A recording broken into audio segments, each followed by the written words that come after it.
संदीप सुमन को नथुनिया भतार के छो झुलनिया यार के छो नथुनिया भतार के छो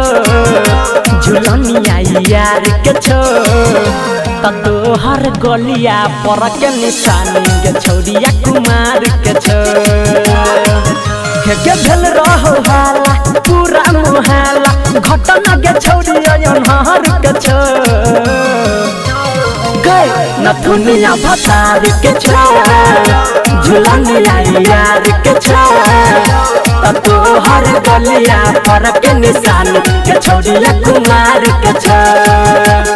तोहर गलिया पर के निशान के छौरिया कुमार के छो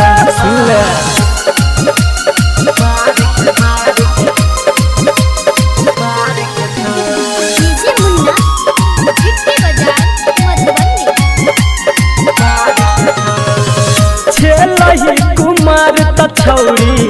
भागल छेले घर से चल छेल सेटिंग तोहर गाम के लभर से सुन ले छेलही कुमार तछौरी भागल छेले घर से चल छेल सेटिंग तोहर गाम के लभर से ऊपर से नीचे दागल छ तोहर दांत के निशानी लगातार के छे नथुनिया भतार के छे झुलनिया यार के छे तोहर गलिया पर के निशान के छौरिया कुमार के छे तोहर गलिया पर के निशान के छौरिया कुमार के छे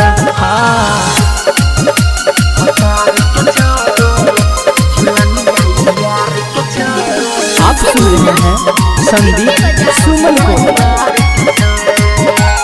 हाँ तोरा से बाप तोहार छेलो तबाह गे एही से कराई दिल को तोहर बियाह गे